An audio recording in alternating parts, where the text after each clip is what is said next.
다양한 명사를 초청해 삶의 지혜를 들어보는 시간 릴레이 특강 지혜의 다락방 강민경입니다. 여러분, 세상을 살면서 모두에게 평등한 게 있다면 어떤 게 있을까요? 일단 저는 개그맨이기 때문에 좀 웃기게 할 수도 있지만 지금 철학을 배우는 시간 아니겠습니까? 벌써 웃깁니다.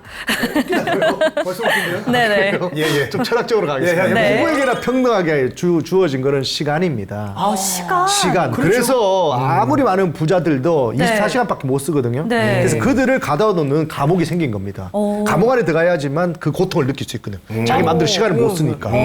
그래서 시간은 공평하게 주어졌다. 그렇지. 네, 맞습니다. 정답이에요? 네. 맞는 것 같아요. 맞죠? 네네. 네. 저는 뭔가 그 우리가 태어나서 살아간다는 것, 그게 약간 평등하지 않나. 살아가는 거? 살아가는 거? 네. 다르게 살잖아요, 다. 그런가요? 근데 살고는 있잖아요. 그건 평등하잖아요. 살아있고, 살아있고. 그건 평등하지 않나요? 그런 의미로 생각을 해봤어요. 그것까지 또 인정해드리겠습니다. 아니 근데 이동엽 씨가 처음에 좀 웃긴 걸로 하고 이제 내가 시간이 나와야 되는데 본인이 이제 뭐 너무 정답을 얘기해가지고 알고 계시나요, 멋있는 거 시간? 하고 싶으셔가지고. 아니 뭐 굳이 말한다면 네. 뭐 이제 뭐 생각을 하고 판단을 해야 되는 거. 그건 이제 누구나 다 우리가 살면서 수많은 판단을 해야 되지 않겠습니까? 네. 예, 적어도 판단할 기회, 생각할 기회를 누구한테나 주어진다는 거. 네. 그게 공평한 게 아닌가 생각이 들어요. 세 분 다 멋진 대답을 해주셔서 네, 그런데 모두들 오답은 아니지만 또 예. 100% 정답은 아닌 것 같습니다. 정답 알고 계세요? 정답 저는 알고 있죠. 그래요? 오늘 릴레이 특강 지혜의 다락방에서 다룰 주제 네. 바로 죽음입니다. 죽음 맞네요. 지난 시간에 이어 한림대학교 철학과 오진탁 교수님, 명예 교수님 모시고 이야기 나눠보도록 하겠습니다. 교수님 어서 오세요. 만약에 죽음을 일상적으로 대화를 하지 않는데 아버지가 갑자기 죽게 되었다. 네. 그러면 이제 아버지 이제 잘 가세요. 아버지 저희 걱정하지 마세요. 그런 말 할 수 있겠어요? 없겠어요? 못하죠. 못하는 거예요. 네. 그러니까 의사가를 통해서 이제 과작들은 아는데 당사자는만 모르고 있는 거야. 작별 인사도 못해. 그러네요. 진짜 맞아요. 그게 문제지. 그러니까 일상 대화에 올려야 된다. 죽음 준비하지 않으면 편하게 죽을 수 있겠어요? 없어요. 티베트는 7살짜리가 그 천장터에 누웠잖아요. 네. 죽음 준비를 하고 일상 대화를 한다는 얘기잖아요. 그래서 작별 인사도 못한 채 떠난다. 연명의료 결정법은 들어봤죠? 네. 그 2018년에 시작됐고 사전 의료 의향서 등록자가 226만 명. 연명의료 중단자가 25만여 명이었는데 83%가 대부분이 임종 직전에 본인이 얘기하지 않고 가족의 합의로 처리해버렸어요. 평소에 안 한다는 거지. 죽음 일상 대화를 하고 죽음 준비를 하고 사전 의료 의향서도 등록을 해놓고 해야 되는 거예요. 나이와 관계없다 이거는. 네.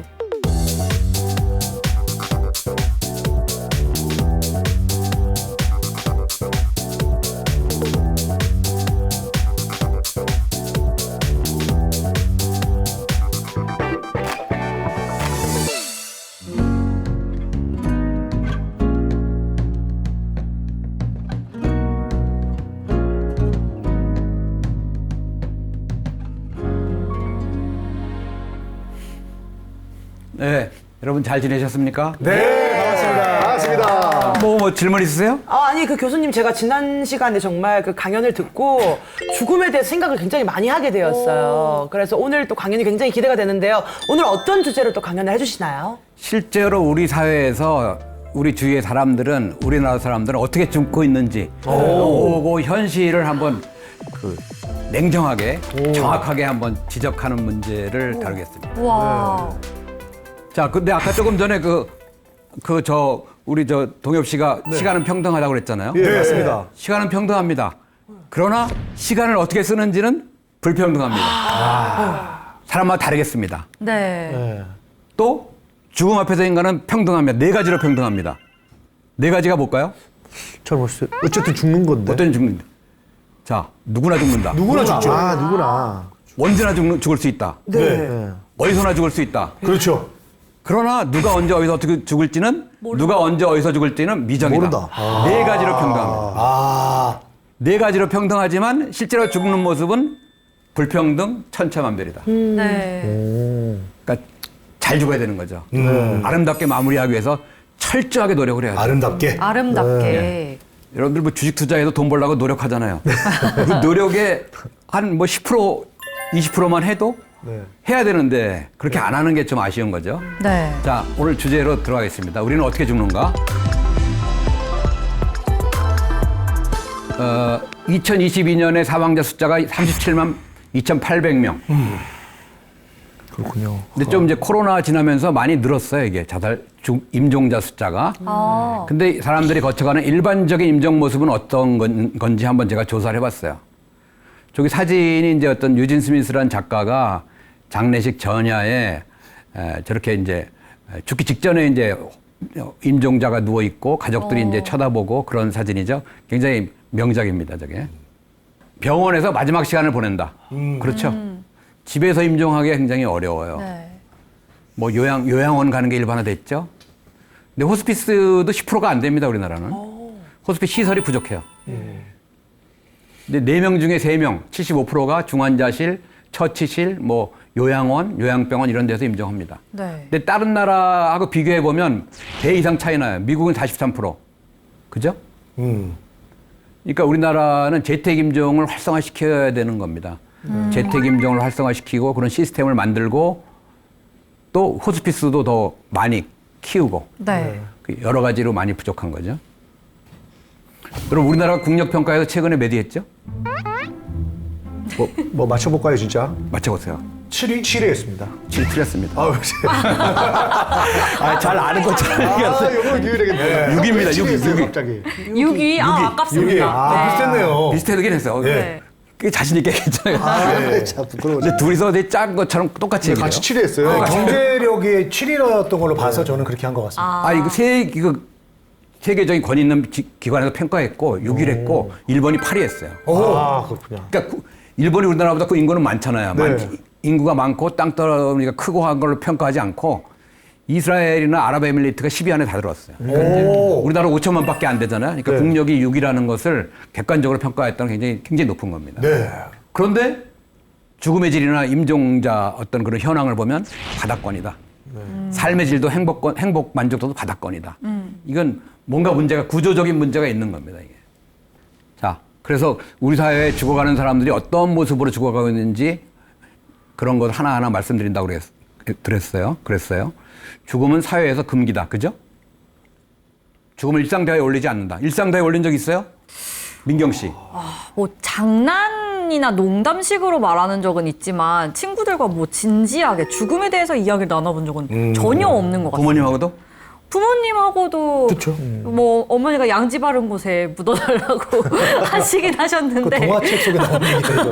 네, 개구리 소년처럼 개구리 소년처럼 청개구리였어요. 네. 그러니까 부모하고 자녀 사이에 죽음 대화를 해야 돼요. 왜냐하면 갑자기 죽음이 찾아올 수 있으니까 만약에 아버지가 갑자기 죽었다 하면 아버지가 원하는 장례 방식은 어딘지 묘는 어떤 식으로 원하는지 그런 걸 알아야지 아버지 원하는 대로 모실 수가 있잖아. 네, 맞아요. 그걸 얘기를 안 하면 어떡할 거야.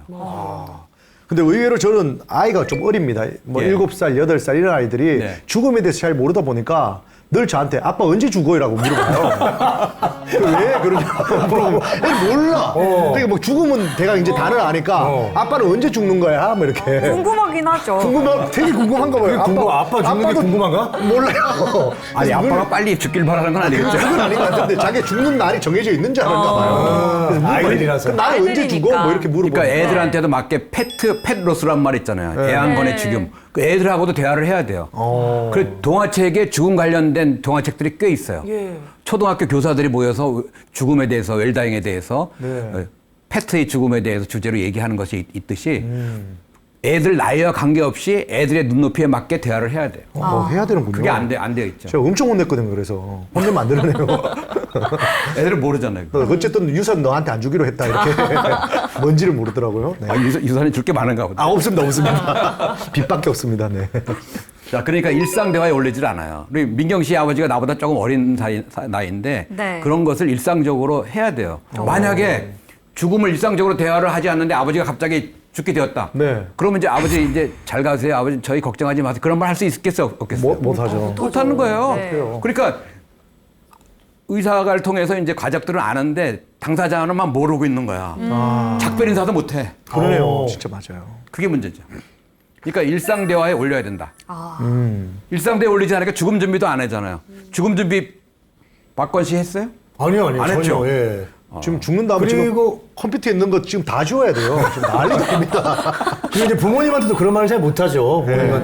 부모님한테 뭐, 아유, 이제 엄마, 아빠 건강 별로 안 좋으셔서 이제 얼마 안 남으셨네요. 뭐 그렇게 얘기할 수 없잖아요. 이게 뭔가 잘못된 행동인 것 같아요. 그런 얘기를 한다는 건 부모한테 굉장히 그쵸. 신뢰되는 얘기다. 신뢰가 되는 심지어 옷도 지금 왜 이렇게 임종 옷을 입고 오셨나요? 까만색 옷을 입고 오셨나요? 아, 예, 상조 광고 찍을 게 있어가지고. 네.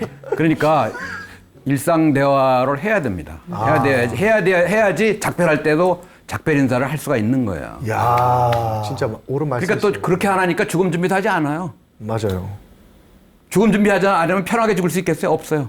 티베트는 7살짜리가 그 천장터에 누웠잖아요. 네. 죽음 준비를 하고 일상 대화를 한다는 얘기잖아요.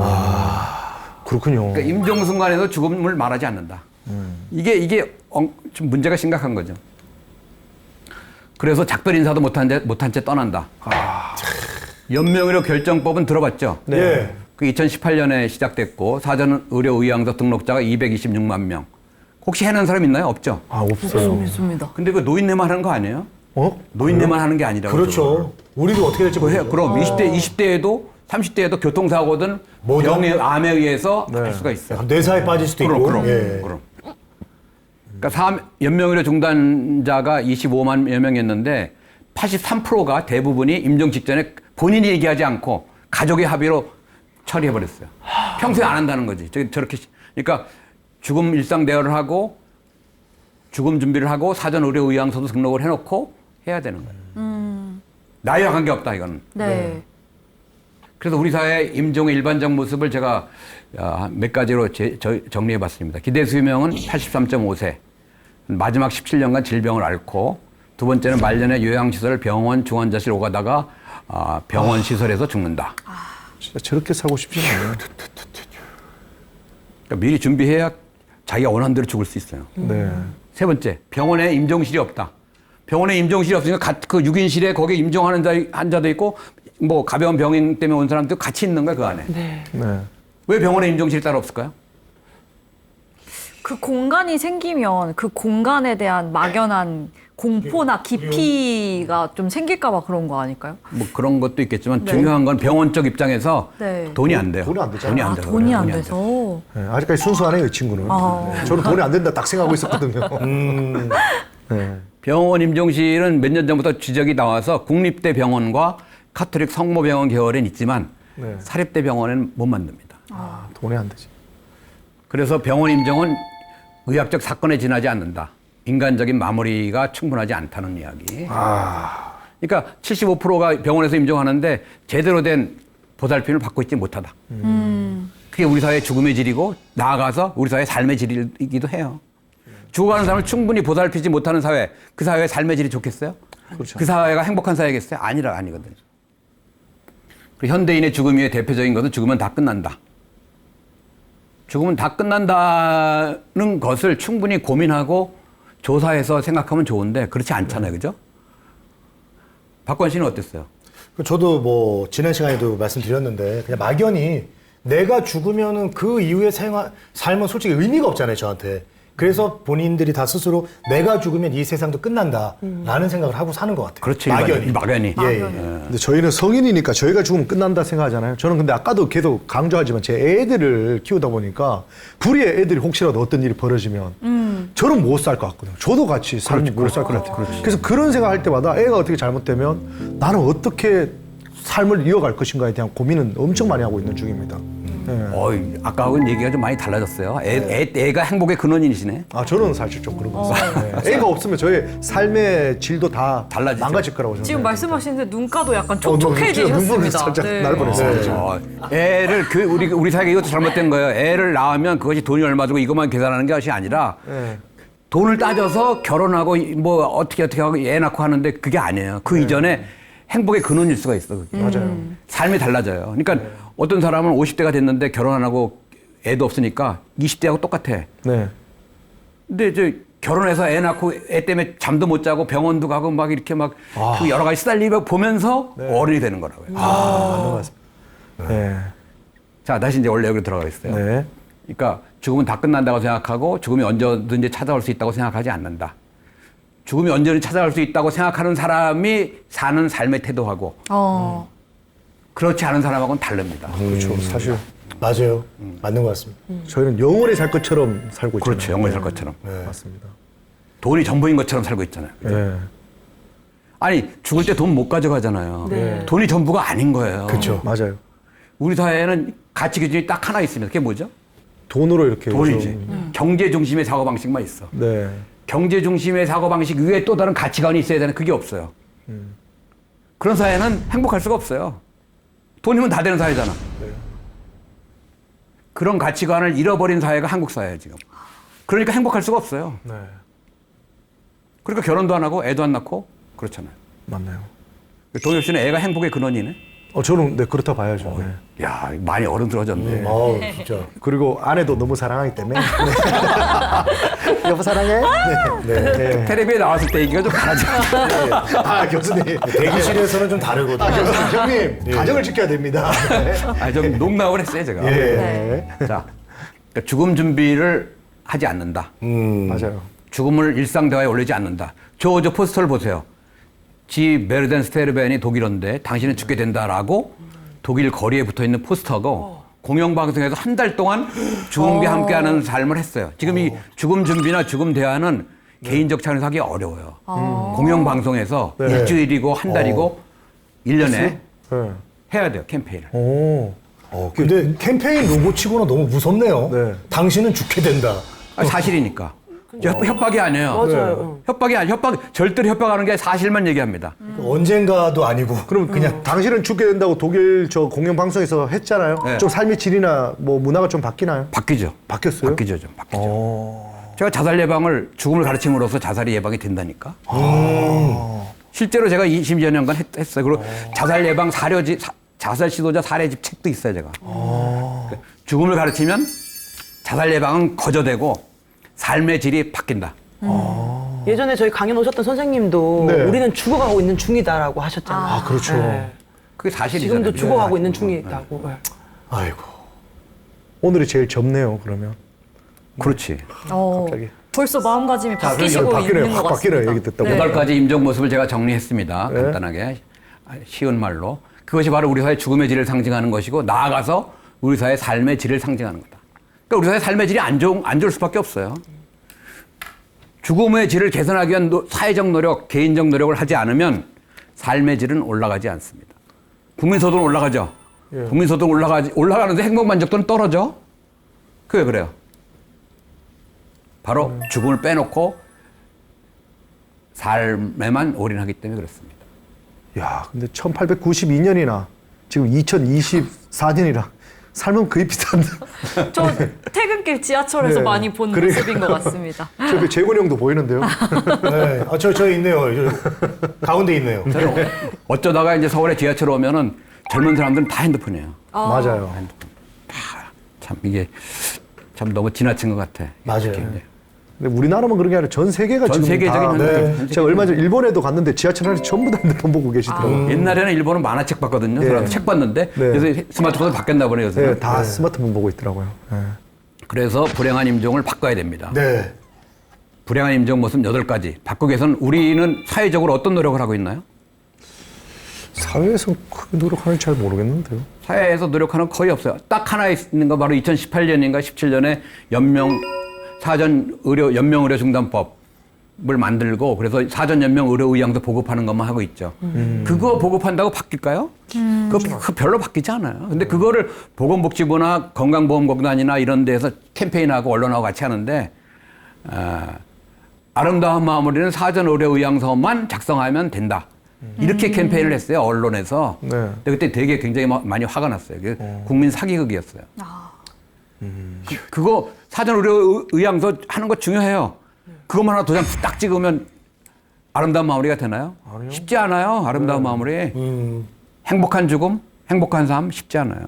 그런 사회적 노력을 안 하고 있고 못 하고 있고 그것이 중요하다는 것을 안 하니까 지금 최근에 이제 대통령실이나 보건복지부에서 뭐 자살 예방을 위해서 뭐 국가적으로 나서고 뭐 1,000만 명, 2,000만 명 교육시킨다 그러는데 효과가 어느 정도 있을지 모르겠어요. 네. 저는 제가 가진 생사 콘텐츠를 우리나라의 전국에 깔고 싶어요. 그래서 자살 예방을 획기적으로 낮추고 아하.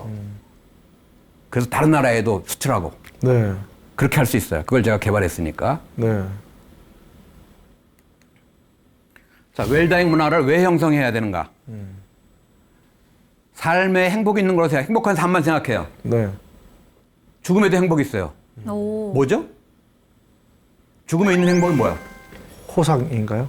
보상. 그냥 행복한 죽음이 있잖아. 편안한, 아프지 않고. 아름다운 마무리가 바로 행복한 죽음이에요. 아. 그러니까 삶에만 행복이 있다고 생각을 해. 돈에만 행복이 있다고 생각, 그쪽만 쫓아가. 네. 죽음에도 행복이 있다. 아름다운 마무리다. 그게 유종의 미잖아, 유종의 미. 네, 유충임이. 그게 선생님 꼭 안 아프고 이렇게 건강하게 최대한 살다가 죽는 건지 아니면 그 사람이 조금 아파서 죽더라도 남은 사람들이 그 사람에 대해서 존경심을 보내고 이 사람의 했던 업적이라든가 주변 사람들의 평판 이런 게 되는 건지 궁금하거든요. 그러니까 아프고 안 아프고는 우리가 마음대로 할 수가 없어요. 그렇잖아요. 네. 선택할 수 있는 게 아니야. 그건 네. 어쩔 수 없는 것이고 네. 아프든 안 아프든 자기가 그 상황 속에서 잘 마무리하고 남아있는 사람들한테 사랑과 존경을 받으면서 마무리하는 것이 좋겠죠. 그 마무리를 말하는 거죠. 그렇죠. 아니 아프고 안 아프고는 선택할 수가 없다니까. 그러네요. 맞아요. 네. 그러니까 웰다잉은 우리 사회의 행복한 삶과 아름다운 마음을 확산시킨다. 우리는 행복한 삶만 생각하잖아요. 네. 행복한 삶만 생각할 수 있겠어요? 그렇게만 살아왔는데 아닐 것 같아요. 아니죠. 네. 행복한 삶만 생각할 수가 없어요. 행복한 삶과 아름다운 마음을 함께 생각해야 돼. 그 사회가 온전한 사회예요. 행복한 삶과 아름다움을 함께 생각한다면 돈이 전부가 아니게 되잖아요. 그죠? 네. 그 사회가 보다 더 성숙한 사회가 된다고. 우리 사회는 성숙한 사회라고 얘기할 수는 없어요. 왜? 돈만 쫓아가니까. 가치관이 바로 서야 행복이 될 수가 있어요. 가치관이 없어요. 네. 경제 만능주의니까. 자, 그래서 죽음에도 행복이 있다. 그 문제를 같이 생각을 해야 한다는 거죠. 그래서 우리나라 실제로 어떤 78세 암말기 할아버지가 있는데 저걸 한번 봅시다. 암을 받아들일 수 없다. 죽음도 받아들일 수 없다. 허무하다. 이렇게 생각하는 경우가 많잖아요. 네. 아니 누구든지 갑자기 이제 암이 걸릴 수가 있어요. 젊은 사람도. 60대든 30대든. 그 암을 자기 병이라면 받아들여야죠. 네. 네. 죽음도 받아들이지 않는다? 이거는 이게 우리 일반적인 유형이 아니냐 하는 거죠, 저게. 근데 제가 생각했을 때는 78세까지 살면서 자식을 위해서 아니면 나를 희생시켜서 내가 하고 싶은 걸 하지 않고 뭔가 하고 싶은 게 있는 거 다 뒤로 밀어놓고 있다가 갑자기 덜컥 암이다. 나는 이제 뭐 아무것도 못하네 하면 너무 억울할 것 같고 허무하다는 생각이 들 것 같아요. 그런 건 있겠죠. 그래서 이 얘기를 들었을 때는 내가 하고 싶은 거 있으면 빨리빨리 그냥 다 즐겨야 되겠다는 생각도 좀 듭니다. 근데 이렇게 생각하면 약간 욜로처럼 될 수도 있지 않을까요? 그러니까 저 할아버지는 뭐 자기 자식을 위해서 자기가 원하는 걸 안 하는 건 아니에요. 그건 아니에요? 아닌데 네. 자기가 교사 생활 하시다가 뭐 특정한 이름을 제가 밝히진 않겠지만 교사 생활 하시다가 뭐 가수원도 해서 돈 벌기 위해서 하다가 원하는 대로 안 됐고 그러다가 이제 암에 걸린 거예요. 걸렸는데 저런 상황이라는 것 또 나이도 뭐 적은 나이는 아니잖아요. 저 상황에서 암을 받아들일 수 없다? 저건 아주 현명한 판단은 아니에요. 저 나이 죽음도 받아들일 수 없다. 네. 이게 그때 일반적인 생각인데 조금 깝깝한 거죠. 근데 이게 우리 사회의 마지막 모습이라고 얘기할 수 있다는 거 아니에요. 그렇죠. 나는 안 그럴 것이다라고 말은 못 하겠습니다. 그렇죠. 예. 그러기 위해서는 죽음을 공부하고 죽음을 준비하고 네. 죽음을 대화를 하고 해야 돼요. 네.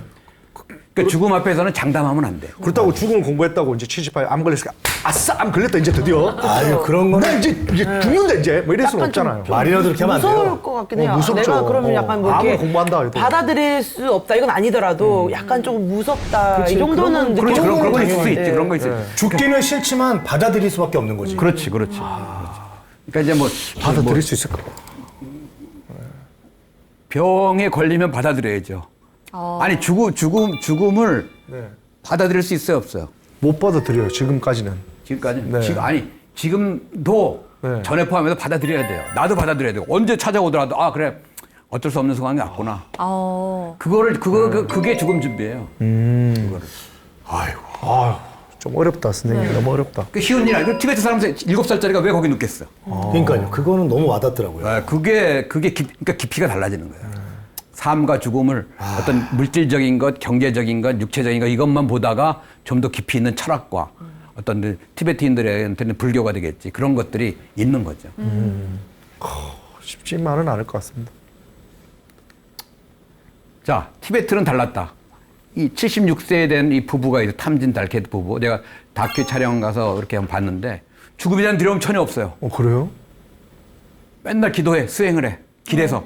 집도 뭐 좀 굉장히 낡은 데서. 죽음 언제든지, 언제 오더라도 편안하게 죽겠다. 난 나이도 됐고, 다시 뭐, 왜 죽음이라는 게 뭐라고 이해했다고 그랬죠? 새 티베트에서? 옷을 입는 거. 새 옷을 갈아입는. 낡은 육체가 낡았으니까 76세가 낡았으니 육체를 낡은 옷을 벗고 죽어서 영혼으로부터 영혼이 벗어나고 새 옷을 입는 것. 그러니까 매일 옷 갈아입잖아요. 네. 그런 느낌으로 죽는 거예요. 그러면 두려움이 없지. 그렇죠. 근데 궁금한 점이 생겼는데, 그럼 네. 저 티베트 분들은 저렇게 죽음에 대한 두려움이 없는 게 그 죽음이 약간 자연사인 것만을 가정을 한 건지, 사실 뭐 사고로 죽을 수도 있는 거잖아요. 다 포함이지. 다 포함하는 거. 사고까지? 다 포함이지. 그렇죠. 그건 어느 나라나 포함이지. 어떤 죽음도 달게 받겠다. 그건 어느 사회나 다 있는 거니까. 그러니까 나는 죽을 거에 대한 생각이 없거나 준비가 안 돼 있으면 교통사고를 당했을 땐 정말 영문도 모르지 죽는 건데 네. 그런 걸 당할지도 모른다는 생각을 항상 하고 있으면은 그게 와도 받아들인다는 거죠. 그렇죠. 네. 현명한 거죠. 그게 사실. 네. 인간 사회이기 때문에 또 사회라는 게 여러 사람들이 모여 살고 사고나 뭐 다양한 것들이 있잖아요. 그죠? 그걸 포함하는 거야. 자연사만이 아니라. 그러니까 놀랍죠. 티베트의 평범한 노인네 부부가 경제적으로 낙후되었지만 죽음을 받아들이는 태도가 우리 사회하고 크게 다르다는 거. 저걸 배워야 되는 거예요. 죽음의 질은 티베트가 제일 높아요. 그렇겠네요. 삶의 질은 삶의 양이나 뭐 이런 경제적인 수준은 최하지만 네. 우리는 삶의 질은 뭐 최고 수준이지만 뭐 톱은 아니지만 높은 수준이지만 죽음의 질은 최하다. 근데 이제 티베트도 만약에 문명이 좀 더 발전되고 이제 좀 삶의 질이 쫙 올라가다 보면 또 저런 생각들이 많이 사라지지 않을까라는 생각도 바뀔 수 살짝 있어요. 듭니다. 예리하다. 예리하다. 글쎄요. 좋은 지적이요. 저 지적이죠. 네. 그 사례가 뭐냐 하면 부탄입니다. 부탄. 부탄이 행복지수 확 올라갔다가. 행복 만족도가 1위였는데 갑자기 스마트폰이나 인터넷이 보급되면서 외부 세계하고 차단됐는데 스마트폰은 핸드폰은 맞아요. 안 되잖아. 그 얘기 많이 들었어. 그러니까 이 사람 다른 나라하고 비교하는 거야. 네. 우리는 외부 세계를 몰랐을 때는 행복했는데 그렇지. 외부 세계가 비교하니까 이게 안 되는 거야. 그러니까 부탄이 최근에 그렇게 됐습니다. 그렇죠. 인간이 비교가 문제, 비교가. 네. 그렇네요. 근데 예전에 고대 바이킹에서는 예. 하도 전투가 많으니까 네. 전쟁하다가 죽는 걸 되게 영광스럽게 생각해서 바랄란가? 뭐 그런 매드맥스에도 네, 나오잖아요. 그런 사후의 세계로 가는 거라서 전혀 죽음을 두려워하지 않고 오히려 죽음을 행복하게 받아들이는 또 그런 게 있더라고요. 그러니까 군인들 경우에는 생사관이 확고해야 돼요. 네. 이수진 같은 경우 싸우다가 국가를 위해서 싸우다가 네. 장렬하게 죽은 거잖아요. 어려운 죽음이잖아요. 네. 그런 사람들을 군인들이 죽음을 두려워해서 하면은 용맹하게 싸울 수가 없어요. 없죠. 그러니까 군인들한테 생사관 교육을 하는 것도 있습니다. 그러니까 우리 여러분 생각하지 못한 데에서 죽음 문제가 굉장히 커요. 생사관이라는 말이 있잖아요. 네. 생사관이라는 생과 사가 관으로서 하나 묶여져 있는 거야. 생관 있고 사관이 있는 게 아니야. 생사관이라 그래. 또 불교적으로 생사분리라고 그러잖아. 생사분리가 뭐야? 죽음과 살아있으면 분리한다? 분리. 안일불자 두이자. 삶과 죽음은 둘이 아니다. 그게 생사관이라는 말이 그런 단어가 그런 뜻이기도 해. 같이 있는 거야. 네. 우리는 살아가고 있으면서 죽어가고 있잖아. 언제든 죽을 수 있다는 게 바로 생사분리잖아요. 네. 살아가고 있는 것과 죽어가고 있는 것은 같은 개념이야. 그러니까 그걸 같이 보는 것이 바로 사람이 어떤 세상을 살아가는 눈을 크게 달라지게 한다. 이게 알면서도 이 안에서 네 갇혀서 지금 혼란이 빠졌습니다. 네. 기존의 생각하고 좀 많이 다르니까 네 맞습니다. 너무 다릅니다. 네. 언제든지 질문하세요 저한테. 그러니까 죽을 수도 있다 생각하는 거랑 죽음이 오기를 바라는 건 다른 거니까. 다르죠. 예. 다르죠. 죽음이 바로 이게 좀 고민이에요. 그건 다르죠. 네. 그러니까 죽음을 제대로 공부하면 네. 죽을 수 있다는 생각을 하는 것이고 그렇죠. 죽음이 오기를 바라는 생각은 뭔가 자살이나 그런 쪽으로 네. 하면 달라지는 거죠. 그러니까 죽을 수도 있지만 죽는 날이 오기를 저는 바라진 않습니다. 그러니까 죽음을 제대로 가르치면 자살 예방은 쉽게 할 수 있다. 네. 제 꿈 중에 하나는 바로 자살 예방 콘텐츠를 우리나라에 5천만 원에 쫙 깔아가지고 죽음을 바라지 않는 사회. 네. 그 세계적으로 어쨌든 뭐 저출산 문제는 뭐 좀 다른 문제지만 자살률 1위는 좀 획기적으로 낮추고 싶다는 게 제 생각이에요. 자, 그 대만의 이제 암말기 환자의 밝은 표정 봅시다. 그 저 사람이 이제 92세의 암말기 환자인데 네. 외국인 카메라 앞에서 저렇게 카메라를 향해서 손 들고 웃고 있는 거예요. 와. 우리나라 저 죽기 직전이면 아까 저 우리 78세 그 할아버지처럼 네. 인상만 팍팍 쓰고 있죠. 네, 네. 원망. 다르잖아요. 예, 다르네요. 그러니까 대만이 아시아에서 죽음의 질 1위입니다. 아, 그래요? 대만이. 국민 소득도 저희보다 높잖아요. 그래서 근데 어떻게 우리가 조금 가능할 그러니까 대만이 한 뭐 전에보다 우리보다 못했는데 최근에 TSMC 해가지고 맞아요. 올라갔어요. 네. 오. 그거 관계없이 죽음의 질은 오래전부터 1위였어요. 일본이나 한국보다 좋아. 아, 의외인데요. 네. 그러니까 대만한테 배울 점이 있습니다. 저런 식으로. 이 사람도 보세요. 리민쿤 씨라고 암 말기인데 암 말기 환자가 우리나라 카메라 앞에서 저렇게 웃으면서 얘기를 하는 거예요. 죽기 얼마 안 남았는데 태어나고 죽는 것은 자연스럽다. 왕생실이 임종실에 우리 식으로 보면 임종실에 들어가는 친구를 봐도 두렵지 않다. 이렇게 당당하게 얘기를 해요. 네. 굉장히 멋있잖아요. 그죠? 멋있네요. 우리나라에서 보기 어려운 사례예요. 나이도 젊어 보이는데도 저런 말을 할 수 있다는 게 대단한 것 같습니다. 나이가 한 60대 될라나 그렇겠죠. 네. 네. 자, 우리 사회 일반적인 임종 사례. 죽음이 임박해도 죽음 수용할 수 없다. 그렇게 얘기하죠. 맞아요. 죽음을 수용하지 않으면 어떻게 죽겠어요? 작별 인사도 못해요. 네. 죽음을 수용하지 않은 사람이 마지막 죽는 모습은 눈도 못 감고 안 돼. 안 죽겠어. 그런 말이에요. 그런 사례들이 많아요. 불행하죠. 네. 그러니까 죽을 때 수용하는 것이 아니라 평소에 죽음을 수용하지 않으면 죽을 때 수용을 못 해. 평소에 죽음을 가지고 일상 대화로 부모와 자녀 사이에 친구 사이에 해야 돼요. 나이와 관계없이. 네. 그러니까 당사자가 죽음을 수용하지 않으면 남아있는 가족과 작별 인사할 수 없죠. 마지막 인사도 못하죠. 또 임종 순간 죽음을 수용하는 것과 수용하지 못하는 것 차이 큽니다. 또 평소에 죽음을 수용하는 사람과 수용하지 못하는 사람의 차이는 큽니다. 그러니까 저거를 개인적인 노력도 필요하지만 사회적인 캠페인이 필요하다. 네.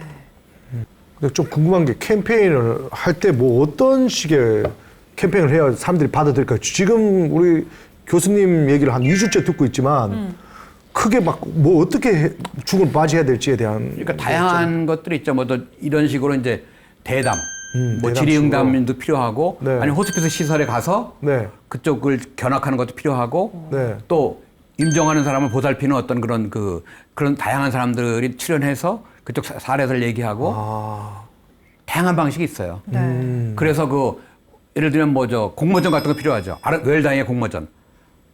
아니면 자기 아버지가 어떻게 돌아가셨는데 아름답게 마무리하셨다. 그렇게 글을 써가지고 공모전도 하고, 자살 예방 공모전도 하고. 예.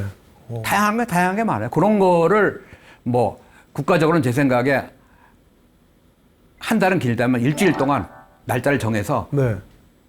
다양한 캠페인을 전국의 방송이나 공공시설에서 하는 거예요. 그럼 자동차 사고도 그런 캠페인을 했잖아요. 그죠? 네, 맞아요. 그 자동차 사고보다 자살자들이 더 많아요. 그러니까 그걸 해야 되는 거예요. 그러니까 지금 김용 총재 아까 전에 얘기했죠. 김용 총재가 네. 한국의 자살 문제는 국가적인 재난 상황이고 역사적으로 유례가 없는 거다. 이렇게 얘기를 했어요. 그 사람이 이제 보건학 교수고 전문가거든요. 네. 그런 캠페인을 해야 되는데 늦은 거죠, 지금. 이거를 특정한 분야의 전공자, 예를 들면 뭐 의사라든가 뭐 이런 특정한 사람이 아니라 다양한 뭐 인문학적으로도 네. 생사학적으로도 그런 사람들 참여해서 다양하게 가야 되는데 우리는 그런 다양성이 좀 약하다. 네. 지금 앞서서 뭐 임종 순간에도 죽음을 수용하지 못하는 사람들은 뭐 눈을 감지 못한다던가 뭐 약간 이런 말씀을 주셨었는데 사실 그렇게 막 와닿지는 않거든요. 어떤 차이가 있는지 조금 더 자세하게 설명해 주시면 좋을 것 같아요. 네, 여기 있어요. 여기 보세요. 100여 명의 임종을 지켜본 요양보호사가 있고 네. 그 사람의 증언이에요. 첫 번째 유형, 죽음을 부정하고 외면하고 두려움에 떨었다. 두려움에. 일반적인 사람이고 두 번째, 죽음을 수용을 했다. 임종을 두려워하지 않았다. 그래서 자기가 죽은 다음에 남아있는 가족까지도 배려하는 코멘트를 하는 거예요. 달라지죠, 이렇게. 네?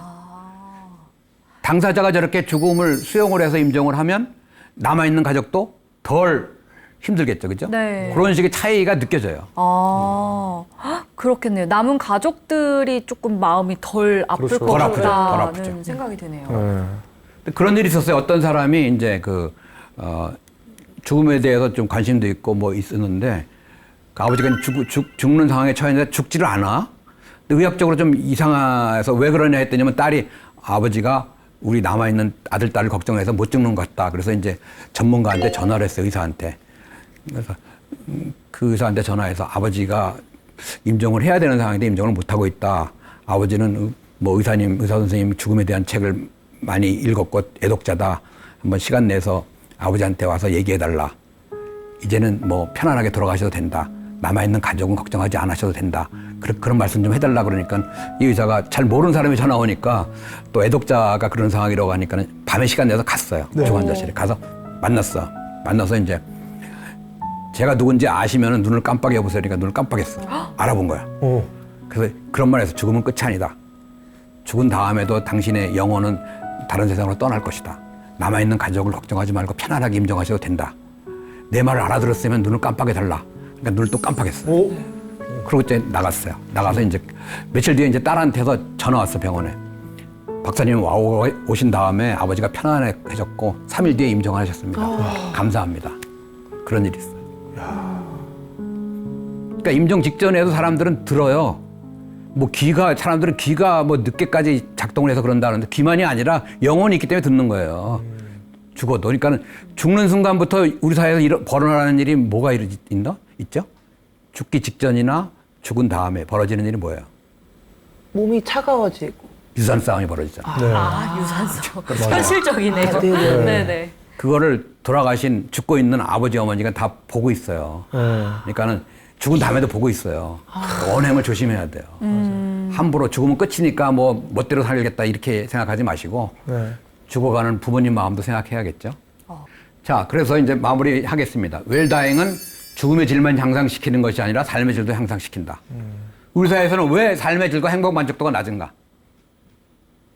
당연해요. 그거는 우리 사회 돌아가는 모습 보면 웰다잉은 삶과 죽음에 대한 깊이 있는 이해다.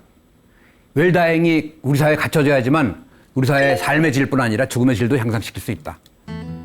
그러니까 웰다잉, 죽음을 빼놓고 삶의 질, 경제 일변도로 간다고 그래서 행복한 사회가 되지가 않습니다. 개인이든 사회든. 그러니까 행복한 삶과 아름다운 마음을 함께 생각을 해야지만 그 사회가 정상적으로 따뜻한 사회, 행복한 사회, 개인이든 사회든 그렇게 될 수가 있다는 거예요. 그러니까 학교 교육, 웰다잉 교육을 학교뿐 아니라 사회에서 시켜야 돼요. 학교에서 전혀 안 시키잖아요. 나이와 관계없이.